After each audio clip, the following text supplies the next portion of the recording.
Beginning on page 585, there are formulas for double angles. So these are the double angle formulas. Sine of 2 theta, which means double the theta that you're talking about, is equal to 2 sine theta cosine theta. You need to make sure you have these on your sheet because you're going to be using these a lot. The double angle for cosine, there are 3 of them actually that you could use. You could either use cosine squared theta minus sine squared theta. You could use 1 minus 2 sine squared theta. Or you could use 2 cosine squared theta minus 1. The double angle for tangent is 2 tangent theta divided by 1 minus tangent squared theta. So those are the formulas that you actually need, and we're actually going to do some different, we'll do some different examples with them. So the first thing that we're going to do is we're going to look at example 1 on page 585. So let's do another slide. Okay, so example 1 says, it's almost like a game. They're going to give you some things. It says, given that tangent of theta is equal to negative 3 over 4, and theta is in quadrant 3, no, sorry, quadrant 2. Got my bifocals on, it's a little hard to see sometimes. I want you to find sine of 2 theta, cosine of 2 theta, and tangent of 2 theta. So you're going to find all the double angles. Now, they've given you some information and you have to figure out all the pieces that you have and what you need. So because they've given you tangent, they've given you side opposite over adjacent. They've also told you that it's in quadrant 2. So this is quadrant 1, this is quadrant 2. Remember, we only have 4 reference angles. They're the ones drawn to the horizontal.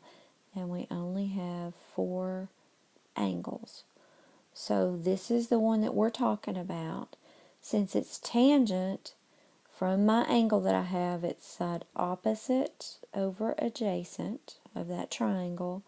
And since it's negative, and the signs in the second quadrant are negative and positive, so the one that's going out to the left is a negative. That means that 4 is the negative, and the 3 is the positive. Remember, with a fraction, if you have a negative fraction, it could be the top number or the bottom number for a fraction. So this is the negative 4 and the positive 3. Remember that the hypotenuse in all of these are all positive because they're distance. So if I were trying to find the hypotenuse in this one, and I used my Pythagorean theorem, c squared, remembers the hypotenuse.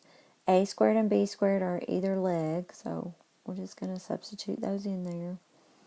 So we would have 9 plus 16, which is 25. So C would be 5. So those are all the pieces that we have.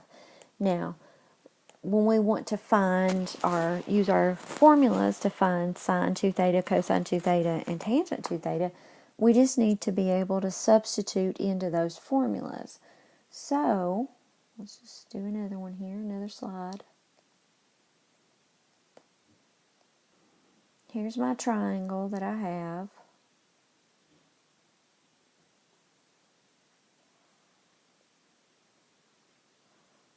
Remember, we have these 4 reference triangles.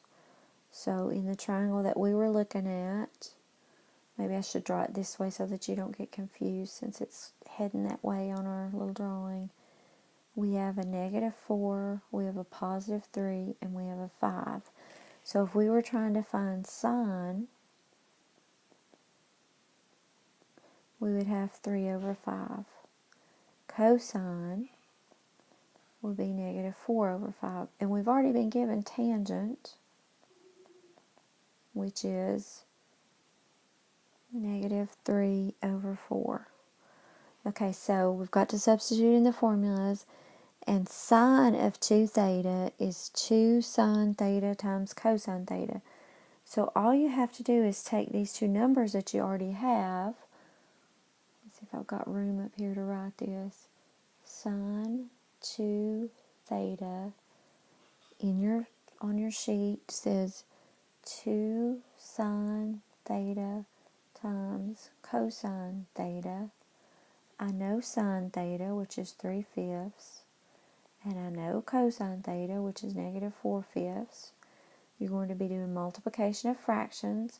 So 3 times negative 4 is negative 12.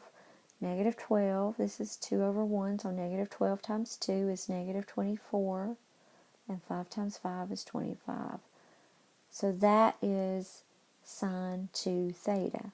All you're doing is plugging numbers into a formula. That's it. Sine was 3/5. Cosine was negative 4/5. And tangent was negative 3/4. So if I wanted to find cosine 2 theta, I could use any of those formulas that I wanted to. I tend to like the one that's the squared one, just because that seems easy for me, but you use any of those that you want to. If I use this one, cosine is negative 4/5, so negative 4/5 squared is 16/25, minus sine is 3/5, so 3/5 squared is 9/25. 16 minus 9 is 7, so 7/25 would be cosine 2 theta. And then tangent of 2 theta would be 2 times tangent theta. Tangent theta is negative 3/4 divided by 1 minus tangent theta squared would be 9/16. If you're not so good with fractions, you might need to use a calculator. 2 times negative 3/4 is negative 6/4. I can actually cancel here. So that would be negative 3/2 divided by, on the bottom we have subtraction. This common denominator is a 16. So 1 would actually be 16 over 16. So I could do it that way and say 16 minus 9 is 7/16. Now I have a division problem. So negative 3/2 divided by 7/16. I would flip my 16 over 7. 2 goes into 16 8 times. So I would have negative 24 over 7. And that is tangent of 2 theta. So they're going to ask you, they're going to give you some things. You're going to have to draw a triangle, figure out all the other pieces, and then you're simply plugging these numbers into a formula. And again, that was example 1 on page 585.